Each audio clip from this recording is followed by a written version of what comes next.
En este video vamos a dar explicación a la habilitación solicitada.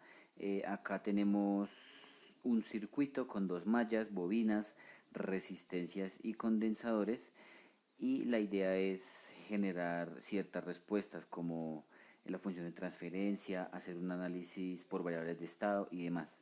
Como característica fundamental debemos ver que el voltaje en el condensador va a ser nuestra variable de salida, es correcto, y que la fuente de alimentación va a ser la variable de entrada.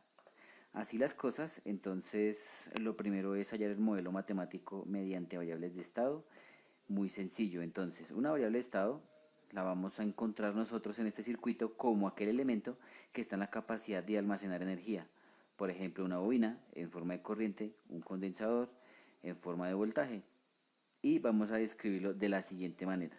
Nótese muy bien, x1, x2 y x3 van a ser nuestras variables de estado, y a cada una le vamos a asignar una corriente o un voltaje, que será pues, digámoslo así, nuestra variable de estado. Entonces, corriente 2, nos referimos a esta corriente que fluye por acá, y esa corriente la podemos describir bajo la definición del condensador como C por la derivada del voltaje del condensador con respecto al tiempo. ¿Sí? Con respecto a las bobinas, pues eran voltajes, el voltaje de este punto a tierra y el voltaje de este punto a tierra.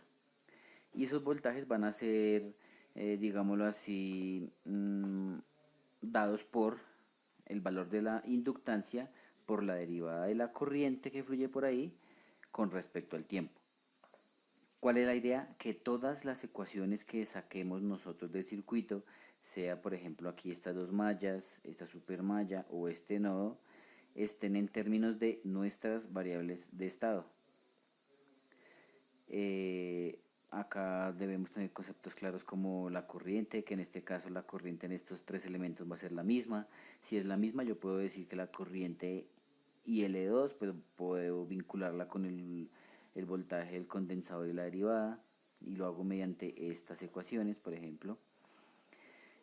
Y al enumerarlas entonces es fácil, es simplemente despejar una ecuación en términos de otra, hasta que llegue un resultado en donde todos los valores sean en términos de las ecuaciones de estado, o nuestras variables de estado mejor. Y L1, por ejemplo, ¿quién es IL1?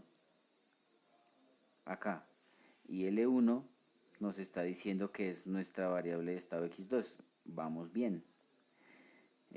Acá tenemos IL2 y BC1. Entonces, vamos a mirar. IL2 y BC. Vamos bien. El otro factor o el término que se encuentra ahí es BF. BF es el voltaje de la fuente. Y ese voltaje de la fuente, pues digámoslo así, que no se encuentra acá escrito, pero por ser la entrada va a ser válido tenerlo como si fuera una variable de estado o algo que me entrega energía. La segunda ecuación tiene la misma característica, simplemente no usamos mallas para poder encontrarla. Hacemos un despeje gracias a los nodos y a la ley de Ohm en este caso, notémoslo acá. Ahí se explica el paso a paso de dónde sale cada ecuación y obtenemos este resultado resaltado. Y L2 y L1 y un voltaje de la fuente también son variables de estado. La tercera ecuación es un poco más sencilla. Entonces notemos que ya se habló de BL1, se habló de BL2, y cómo hablar de IL2. Entonces yo sé que la corriente que fluye por mi condensador va a estar dada por esta expresión. Es válido, es un poco corta, pero pues se expresa, digámoslo así, en los términos que se necesitan. Cuando me hablan del sistema dinámico mediante una ecuación diferencial, entonces me apoyo en mis tres ecuaciones, reemplazo una dentro de la otra, simplificando, ya es como una cuestión un poco más matemática básica, sumar, restar fraccionarios, tener ahí cuidado con las sumas y restas, a veces ahí cometemos pequeños errores que nos dañan la ecuación general. Y obtenemos esta ecuación donde Y, la salida, o sea el voltaje en el condensador, va a ser igual a esto. Listo, por ese lado bien. Ahora nos dice que la representemos por medio de bloques. Entonces nos vamos a MATLAB, nos vamos a Simulink y abrimos lo siguiente. Se ve un poco complejo, largo, pero es, digámoslo así, muy fácil de entender. Vámonos a las ecuaciones que encontramos antes. Por ejemplo, esta Estamos hablando del voltaje en L1. ¿Y qué tenemos? Entonces tenemos como tres factores acá. Dos son negativos y uno es positivo. Donde dos son negativos y uno es positivo. Muy bien. Estamos hablando aquí de un quinto más o menos, que es la constante que nos acompaña acá al voltaje de la fuente. ¿Es correcto? Entonces, los otros, este un quinto proviene de acá, de esta ecuación. ¿Listo? Por eso se pone un bloque gain con una ganancia de un quinto. ¿La salida cuál es? La salida de esta función, notémosla, es la derivada de la corriente. Es decir que por acá yo tendré la derivada de la corriente, L1. Y este pequeño bloque es un integrador. Es como si yo integrara esta corriente, notémoslo. Entonces si yo integro esto, ¿qué me queda? Pues me queda IL1. Ah, muy bien. Por eso tomo esta línea y la retorno con una ganancia de 44. Este 44 es el mismo 220 quintos que aparece acá. Y es negativo, ¿cierto? Perfecto, es negativo. Y L2, que es esta parte de la ecuación, pues tiene el mismo proceso. Notemos aquí el integrador y el IL2, también nuestra constante, y el menos. Hasta ahí bien. Completamos esta parte. La siguiente viene con un poco más de términos. 1, 2, 3 y 4. Solo uno es positivo, 3 negativos. Este es el bloque. Uno positivo y 3 negativos. La dinámica es la misma. ¿Cuál es la respuesta que tenemos acá? IL2. Por eso tenemos acá un L2 y un integrador. Y estos 275 medios, por ejemplo, son nuestras constantes. Notémoslo acá, 275 medios. Un cuarto que le entra de la fuente. Por aquí tenemos un cuarto que le entra de la fuente. Un cuarto de B sub C1. Un cuarto de C1. Muy bien. Y el 55. Retornamos las líneas y los vamos ubicando. Acá está mi entrada. Aquí esta entrada pues es un pulso, puede ser de 5 voltios o en este caso, como lo dice el circuito, de 12. ¿Qué hay por acá? Este gain es simplemente para acentuar la señal si yo quiero que se vea. Puede que el voltaje sea muy pequeño en ese punto y con gain yo puedo, digámoslo así, amplificar mi señal. Sigamos entonces con el documento. Ya un poco más adelante nos solicita hallar el modelo, pero en el dominio de la frecuencia. Hay otra posibilidad diferente a esta de realizarlo. ¿Cuál es? Es tomar mis tres ecuaciones características del circuito y con esas tres ecuaciones pasarlas en términos de la frecuencia o aplicar Laplace. Después de aplicar Laplace se hace lo mismo, se despeja y lo que debemos llegar es a una ecuación que tiene el voltaje de salida sobre el voltaje de entrada y esa expresión pues va a ser mi función de transferencia. Entonces, nosotros acá lo que hicimos fue tomar las bobinas y los condensadores y dejarlos en términos de la frecuencia. El condensador está dado por 1 sobre CS y la bobina como LS. Así las cosas podemos nosotros empezar a hacer ecuaciones de mallas, como solíamos hacer con circuitos de solo resistencias, en donde tomábamos las subidas de tensión y las caídas de tensión y las relacionábamos con una corriente de malla, ¿cierto? Entonces, por eso es que decimos que el voltaje de la fuente va a ser igual a la suma de las impedancias que se encuentran en la malla, o sea R1 y L1S, y las multiplicamos por la corriente. Eso le restamos la impedancia compartida por la segunda malla con su respectiva corriente. En la segunda malla pues no tenemos unas fuentes ahí en ningún momento, entonces por eso tenemos un cero.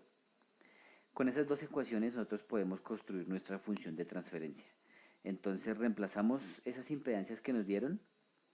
Al reemplazarlas simplificamos. Aquí ya nos notemos acá unas S. ¿Listo? Entonces simplemente es llegar, sumar, restar y simplificar la ecuación. En este punto tenemos acá una corriente I2. Esa corriente I2 pues es un poco curiosa, no sabemos cómo cambiarla y ya miraremos cómo la transformamos. Lo mismo hacemos con la ecuación 2 o la ecuación B en este caso. Y vamos a llegar a un punto en donde tenemos una expresión de este estilo. Una corriente 2 y un voltaje en el condensador y un voltaje de la fuente. Vamos bien, pero este I2 no corresponde a la variable de salida ni a la variable de entrada.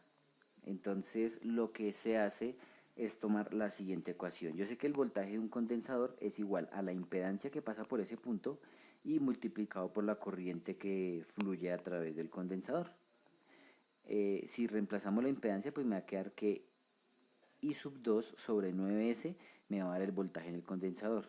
Es decir, que si yo divido toda mi expresión por 9S, voy a tener acá el voltaje del condensador y el voltaje del condensador para poder factorizar, esa es la idea.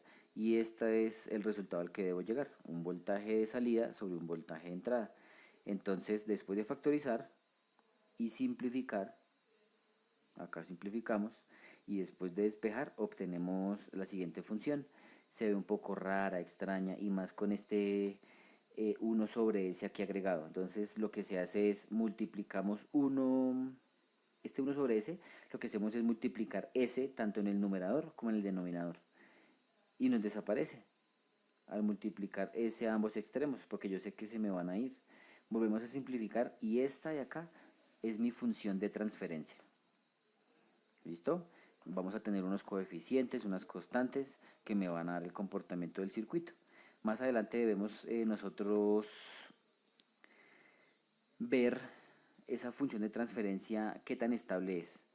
Y se hace calculando los polos y los ceros. Entonces un cero es aquel número en el que yo puedo anular mi numerador y un polo es aquellos números en los que yo puedo anular mi denominador. En el denominador, en este caso, lo tenemos de grado 3, es decir, que tendremos 3 respuestas o 3 polos en este caso. Y el numerador, pues simplemente 1. El número del grado que yo tenga acá será el número de soluciones o respuestas que obtenga. ¿Cuál es la idea? Que si yo graficara esto en un plano cartesiano, yo tuviera todo negativo. Cuando digo todo negativo, es que cuando las grafique en el eje X, digámoslo así, o en el eje real, todo esté en el costado izquierdo. Si todo está en el costado izquierdo, voy bien. Notémoslo acá, casi cero, pero un poco corrido hacia la parte negativa. Esta gráfica me va a dar en el tercer cuadrante, en el cuarto cuadrante, perdón, y esta otra gráfica me va a quedar, digamos que como el reflejo de la primera, son muy similares. Y este un cero. Entonces aquí, como era de esperarse, sabemos que va a ser estable por los polos y ceros. Ahora nos dicen con un voltaje de entrada de 12 voltios, 7 segundos debe estar en 12 y en el siguiente segundo pues se suma un pulso unitario. Se hace desde MATLAB y tendremos entonces la siguiente salida. ¿Cómo es? Vamos a MATLAB, miramos los bloques, damos doble clic en cualquier parte y podemos escribir transfer FCN o transfer function. ¿Qué nos sale? Nos sale un bloque muy similar al que ya tenemos aquí ubicado. Este bloque es el bloque de función de transferencia y lo que tenemos ahí entonces es modelado el circuito en este momento. Y esta G que hace igual una ganancia para poder ver la salida. Damos correr como es usual y al dar doble clic tenemos acá la respuesta. Un pulso de 12 voltios en donde en el segundo 7 tiene un pulso unitario de 3 en total. Y esta es la respuesta en ese punto, con un pequeño pico acá y con el nuevo impulso pues igual, una pequeña subida.